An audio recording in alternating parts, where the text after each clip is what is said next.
Bienvenido y bienvenida una vez más a Lecturas para tu alma. Hoy escucharemos el libro Muchas vidas, muchos maestros de Brian Weiss. Recuerda suscribirte, darle like, compartir y comentar para seguir recibiendo más contenido gratuito. Comencemos.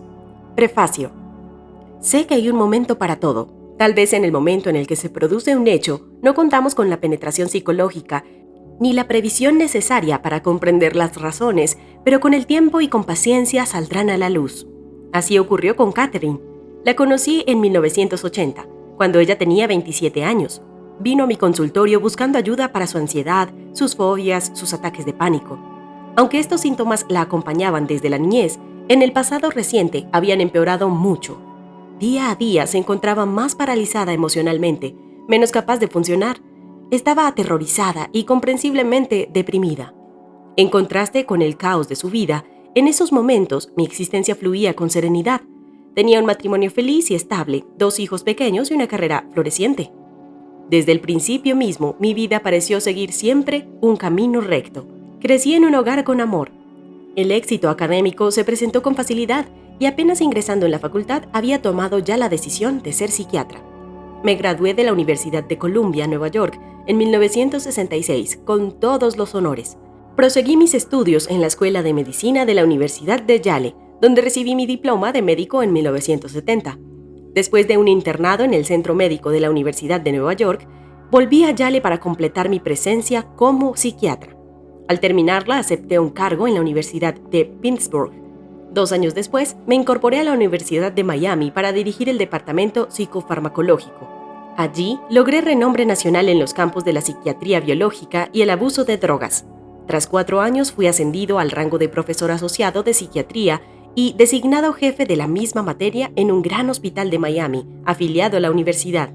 Por entonces ya había publicado 37 artículos científicos y estudios de mi especialidad. Los años de estudio disciplinado habían adiestrado mi mente para pensar como médico y científico, moldeándome en los senderos estrechos del conservadurismo profesional. Desconfiaba de todo aquello que no se pudiera demostrar según métodos científicos tradicionales. Tenía noticias de varios estudios de parapsicología que se estaban realizando en universidades importantes de todo el país, pero no me llamaban la atención. Todo eso me parecía descabellado en demasía. Entonces conocí a Catherine. Durante 18 meses utilicé métodos terapéuticos tradicionales para ayudarla a superar sus síntomas. Como nada parecía causar efecto, intenté hipnosis. En una serie de estados de trance, Catherine recuperó recuerdos de vidas pasadas, que resultaron ser los factores causantes de sus síntomas. También actuó como conducto para la información procedente de entes espirituales altamente evolucionados, y a través de ellos reveló muchos secretos de la vida y de la muerte.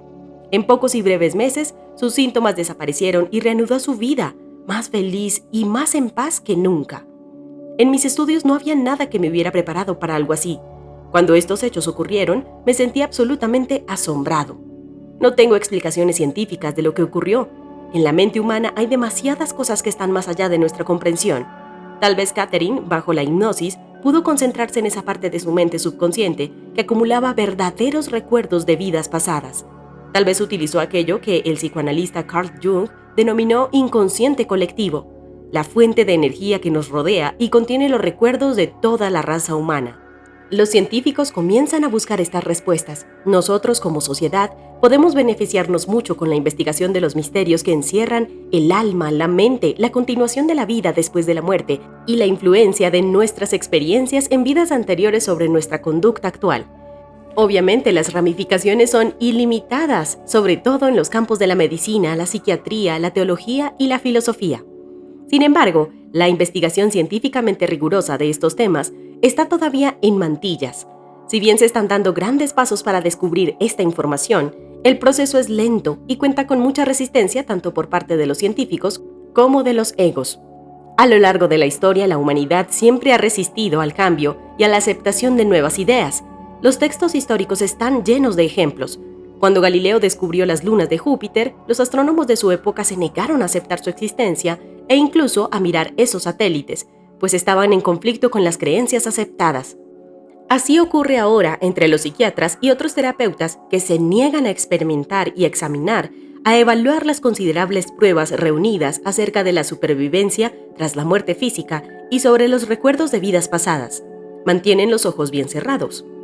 Este libro es mi pequeña contribución a la investigación en el campo de la parapsicología, sobre todo en la rama que se refiere a nuestras experiencias antes del nacimiento y después de la muerte.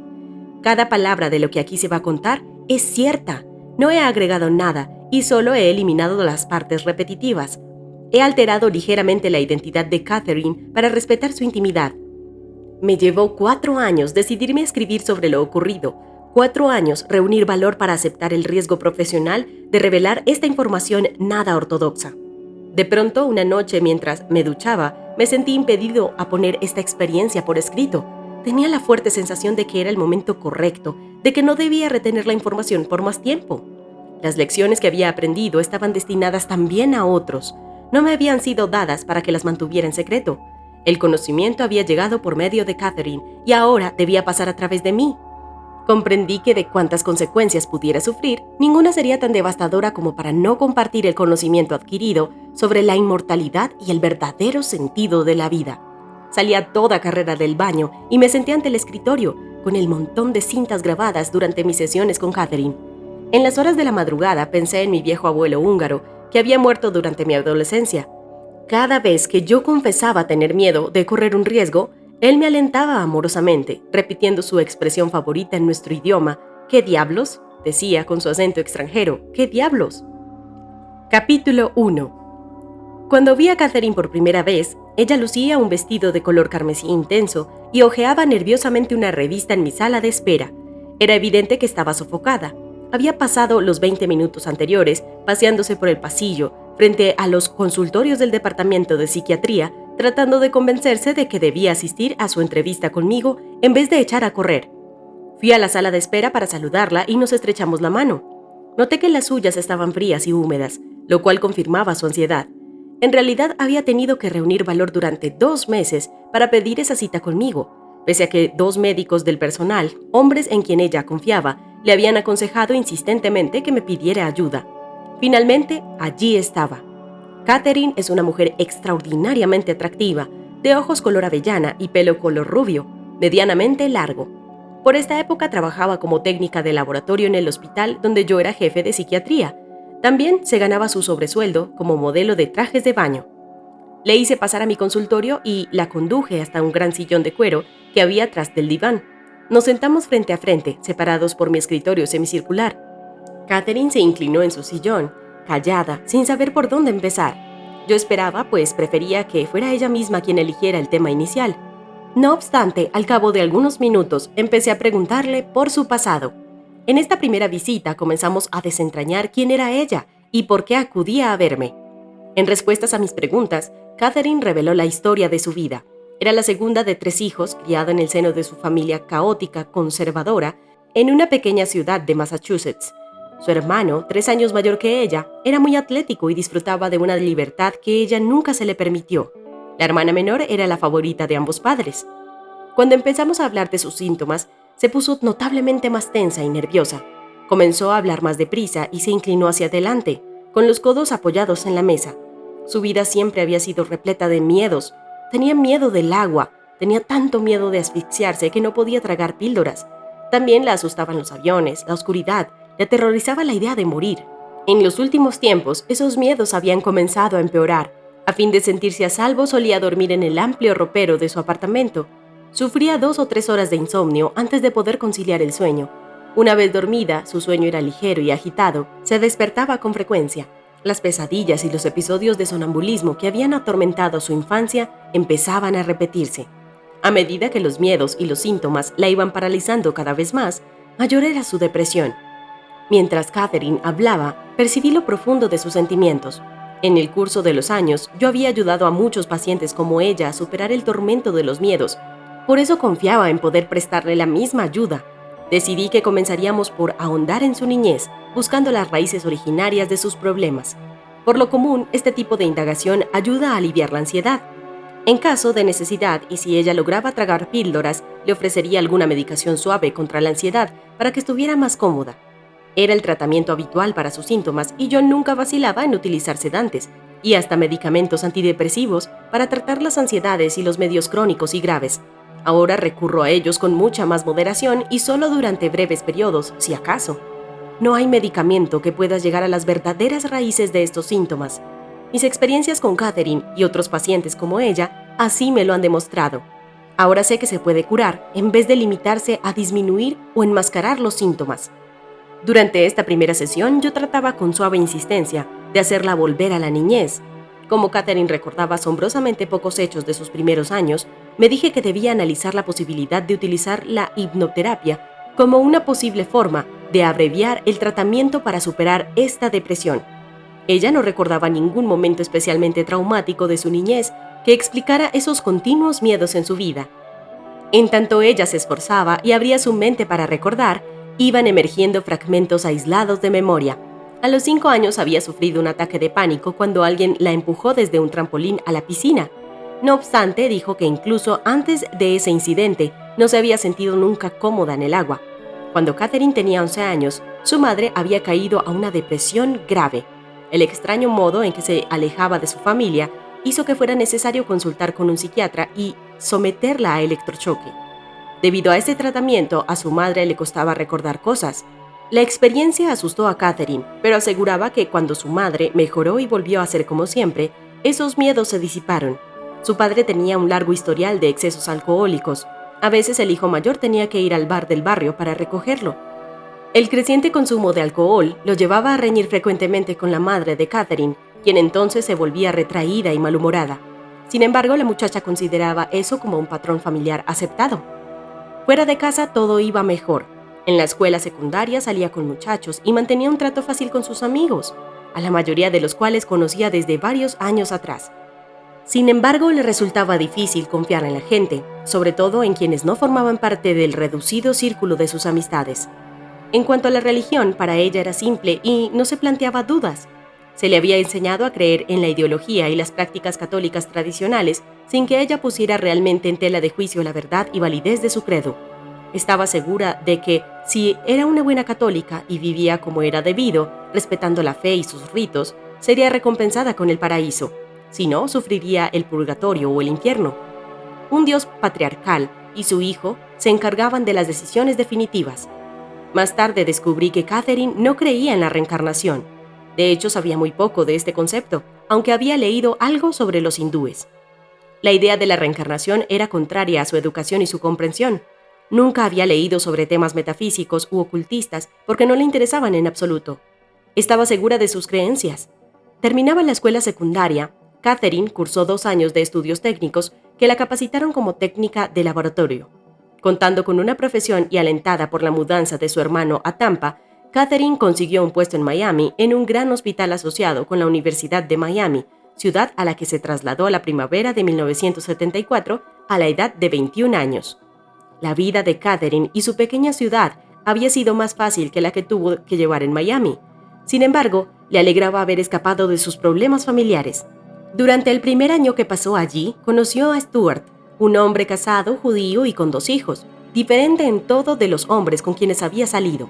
Era un médico de éxito, fuerte y emprendedor. Entre ellos había una atracción irresistible, pero las relaciones resultaban inestables y tempestuosas. Había algo en él que despertaba las pasiones de Catherine, como si la hechizara. Por la época en la que ella inició la terapia, su relación con Stuart iba por el 6.º año y aún conservaba todo su vigor, aunque no marchaba bien. Catherine no podía resistirse a él, aunque la trataba mal y la enfurecía con sus mentiras, sus manipulaciones y sus promesas rotas. Varios meses antes de su entrevista conmigo, Catherine había sufrido una operación quirúrgica de las cuerdas vocales, afectadas por un nódulo benigno. Ya estaba ansiosa antes de la operación, pero al despertar en la sala de recuperación se encontraba absolutamente aterrorizada. El personal de enfermería se esforzó horas enteras por calmarla. Después de reponerse en el hospital, buscó al doctor Edward Poole. Ed era un bondadoso pediatra a quien Catherine había conocido antes mientras trabajaba en el hospital. Entre ambos surgió un entendimiento instantáneo que se fue convirtiendo en estrecha amistad. Catherine habló francamente con Ed. Le contó sus temores, su relación con Stuart y su sensación de estar perdiendo el control de su vida. Él insistió en que pidiera una entrevista conmigo personalmente, no con alguno de mis asociados. Cuando Ed me llamó para ponerme al tanto de este consejo, Agregó que por algún motivo le parecía que solo yo podía comprender de verdad a Catherine, aunque los otros psiquiatras también tenían una excelente preparación y eran terapeutas capacitados. Sin embargo, Catherine no me llamó. Pasaron 8 semanas. Como mi trabajo como jefe del departamento de psiquiatría me absorbe mucho, olvidé la llamada de Ed. Los miedos y las fobias de Catherine empeoraban. El doctor Frank, jefe de cirugía, la conocía superficialmente desde hacía años y solía bromear con ella cuando visitaba el laboratorio donde trabajaba. Él había notado su desdicha en los últimos tiempos y percibió su tensión. Aunque había querido decirle algo en varias oportunidades, vacilaba. Una tarde, mientras iba en su coche a un hospital apartado donde debía dar una conferencia, vio a Catherine que volvía en su propio automóvil a casa, cercana a este pequeño hospital. Siguiendo un impulso, le indicó por señas que se hiciera a un lado de la carretera. «Quiero que hables ahora mismo con el Dr. Weiss», le dijo por la ventanilla, sin demora. Aunque los cirujanos suelen actuar impulsivamente, al mismo Frank le sorprendió su rotundidad. Los ataques de pánico y la ansiedad de Catherine iban creciendo más frecuentes y duraban más. Empezó a sufrir 2 pesadillas recurrentes. En una, un puente se derrumbaba mientras ella lo cruzaba al volante de su automóvil.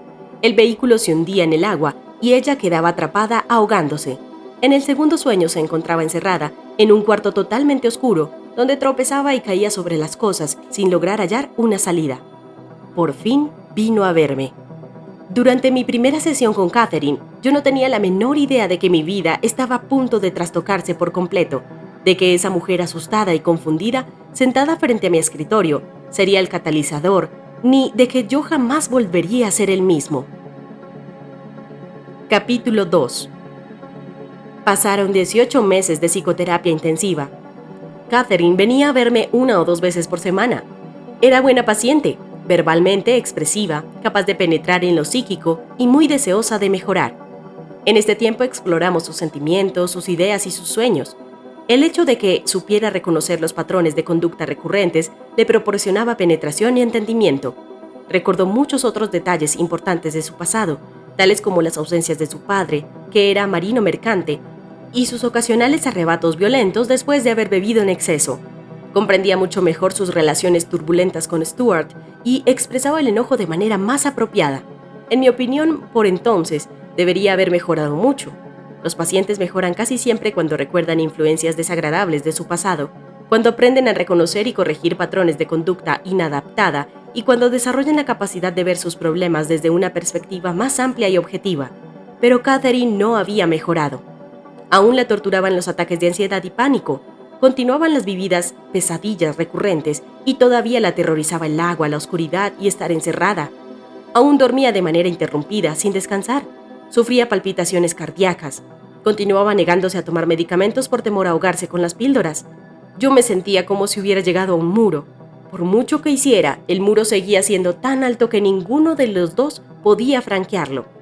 Sin embargo, este sentimiento de frustración me dio todavía mayor decisión. De algún modo ayudaría a Catherine. Y entonces ocurrió algo extraño. Aunque tenía un intenso miedo a volar y debía darse coraje con varias copas al subir un avión, Catherine acompañó a Stuart a un congreso médico que se realizó en Chicago en la primavera de 1982. Mientras estaban allí, insistió para que él la llevara a visitar la exposición egipcia del Museo de Arte, donde hicieron un recorrido en grupo con un guía. Catherine siempre había sentido interés por los objetos y las reproducciones de reliquias provenientes del antiguo Egipto. No se le podía considerar erudita en el tema y nunca había estudiado este periodo histórico, pero en cierto modo las piezas le parecían familiares. Cuando el guía comenzó a describir algunos de los objetos expuestos, ella se descubrió corrigiéndolo y tenía razón. El guía estaba sorprendido, Catherine atónita. ¿Cómo sabía esas cosas? ¿Por qué estaba tan segura de tener razón como para corregir a un hombre en público? Tal vez eran recuerdos olvidados de la infancia. En su visita siguiente me contó lo ocurrido. Meses antes yo le había sugerido la hipnosis, pero ella tenía miedo y se resistía. Debido a su experiencia en la exposición egipcia, aceptó, aunque a regañadientes. La hipnosis es una excelente herramienta para que un paciente recuerde incidentes olvidados durante mucho tiempo. No encierra misterio alguno. Se trata solo de un estado de concentración enfocada. Siguiendo las instrucciones de un hipnotista bien preparado, el paciente relaja su cuerpo, con lo que la memoria se agudiza. Yo había hipnotizado a cientos de pacientes. Me resultaba útil para reducir la ansiedad, eliminar fobias, cambiar malos hábitos y ayudar a rememorar material reprimido. Ocasionalmente había logrado la regresión de algún paciente a la primera infancia, hasta cuando tenía 2 o 3 años de edad, despertando así recuerdos de traumas muy olvidados que trastornaban su vida. Confiaba en que la hipnosis ayudaría a Catherine. Le indiqué que se tendiera en el diván, con los ojos entrecerrados y la cabeza apoyada en una almohadita. Al principio nos concentramos en su respiración. Con cada exhalación liberaba tensiones y ansiedad acumuladas. Al cabo de varios minutos, le dije que visualizara sus músculos relajándose progresivamente, desde los de la cara y la mandíbula, pasando por los del cuello, los hombros, los brazos, la espalda y el estómago, hasta los de las piernas. Ella sentía que todo su cuerpo se hundía más y más en el diván. Luego le di instrucciones de visualizar una intensa luz blanca en lo alto de su cabeza, dentro de su cuerpo. Más adelante, después de haber hecho que la luz se extendiera poco a poco por su cuerpo, la luminosidad relajó por completo todos los músculos, todos los nervios, todos los órganos, el cuerpo entero, llevándola a un estado de relajación y paz cada vez más profundo. Gradualmente sentía más sueño, más paz, más serenidad. A su debido tiempo, siguiendo mis indicaciones, la luz llenó completamente su cuerpo y la envolvió. Conté hacia atrás lentamente de 10 a 1. A cada número, Catherine entraba en un nivel mayor de relajación. Podía concentrarse en mi voz, excluyendo cualquier otro ruido. Al llegar a 1, estaba ya en un estado de hipnosis moderadamente profundo. Todo el proceso había requerido unos 20 minutos. Al cabo de un rato comencé a iniciarla en la regresión, pidiéndole que rememorara recuerdos de edades cada vez más tempranas. Podía hablar y responder a mis preguntas, siempre manteniendo un profundo nivel de hipnosis. Recordó una experiencia traumática con el dentista ocurrida cuando ella tenía 6 años. Tenía vívida memoria de la aterrorizada experiencia de los 5 años al ser empujada a una piscina desde un trampolín. En aquella ocasión había sentido náuseas y había tragado agua hasta asfixiarse. Mientras lo narraba, empezó a dar arcadas en mi consultorio. Le indiqué que la experiencia había pasado, que estaba fuera del agua. Las arcadas cesaron y la respiración se hizo normal. Aún estaba en trance profundo. Pero lo peor de todo había ocurrido a los 3 años de edad. Recordó haber despertado en su dormitorio a oscuras, consciente de que su padre estaba en el cuarto. Él apestaba a alcohol en aquel momento y Catherine volvía a percibir ahora el mismo olor. El padre la tocó y la frotó, incluso ahí abajo. Ella, aterrorizada, comenzó a llorar. Entonces el padre le tapó la boca con una mano áspera que no la dejaba respirar. En mi consultorio, en mi diván, 25 años después, Catherine sollozaba. Tuve la certeza de que ya contábamos con la información, que ya teníamos la clave de lo que sucedía. Estaba seguro de que sus síntomas se aliviarían con enorme rapidez. Le indiqué suavemente que la experiencia había terminado, que ya no estaba en su dormitorio, sino descansando apaciblemente, aún en trance. Los sollozos cesaron. La llevé hacia adelante en el tiempo hasta su edad actual. La desperté después de ordenarle, por sugestión poshipnótica, que recordara todo cuanto me había dicho. Pasábamos el resto de la sesión analizando ese recuerdo, súbitamente vivido, del trauma ocasionado por su padre.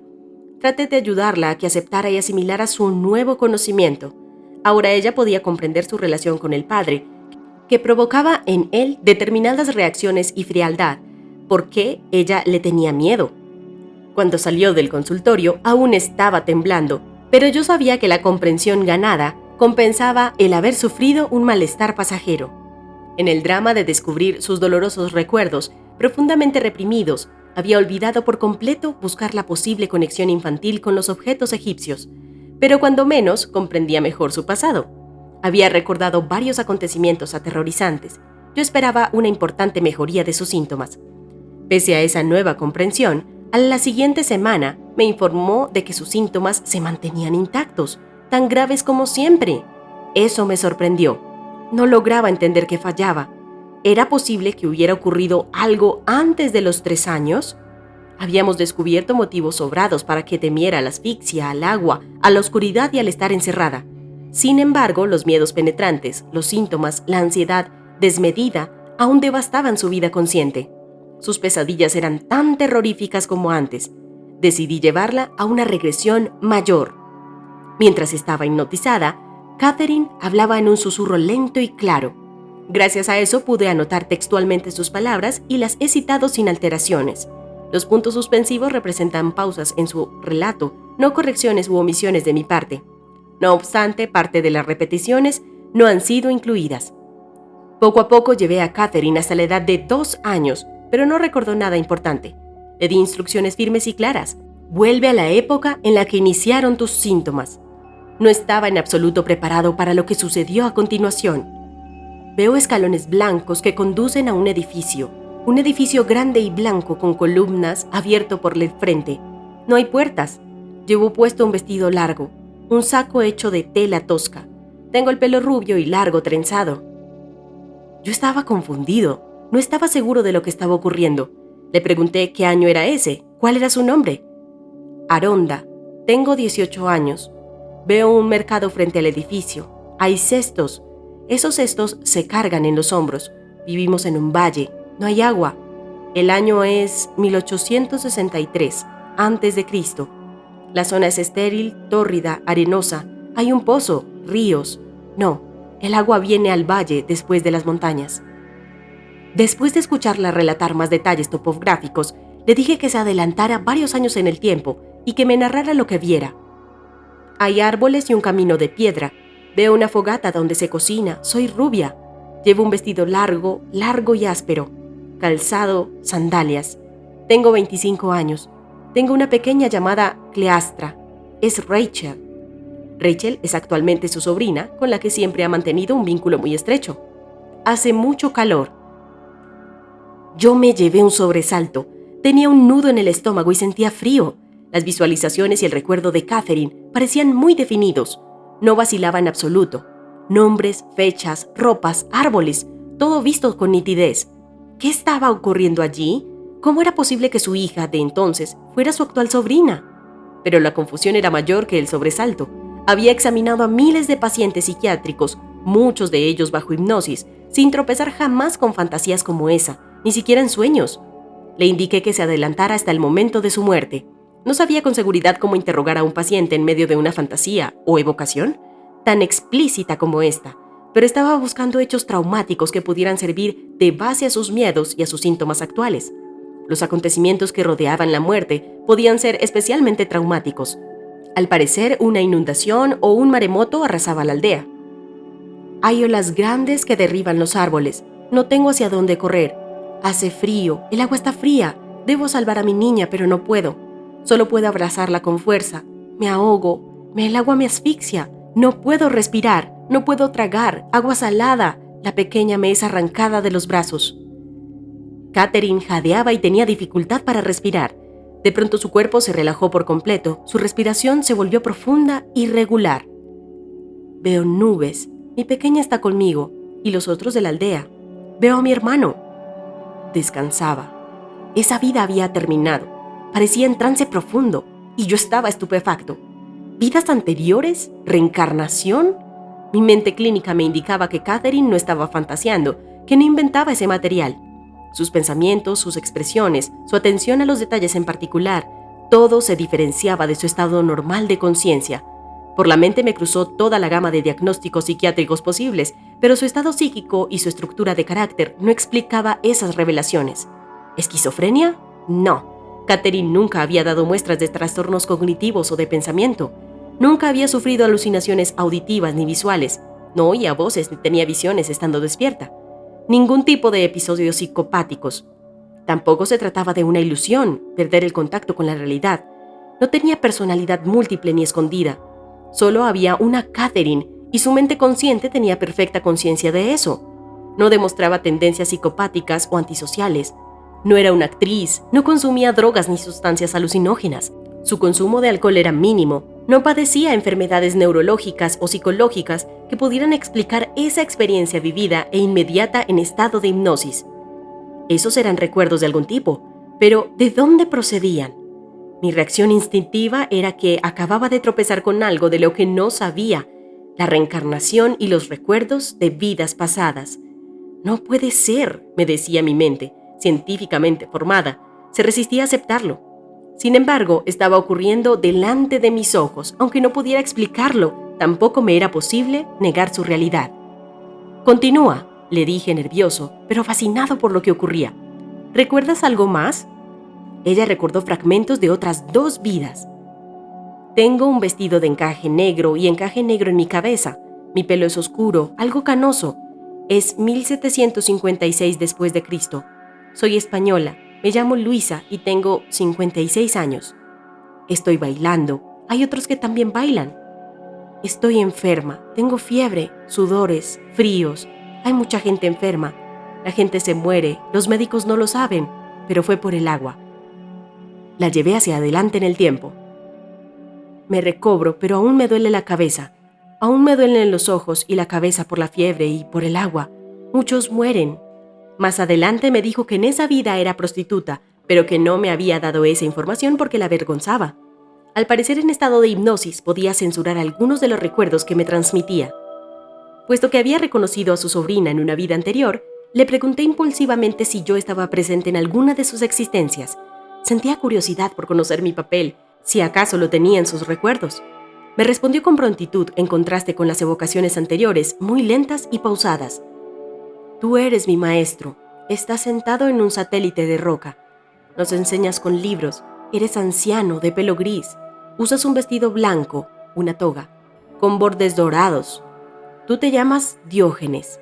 Nos enseñas símbolos, triángulos. Eres realmente muy sabio, pero yo no comprendo.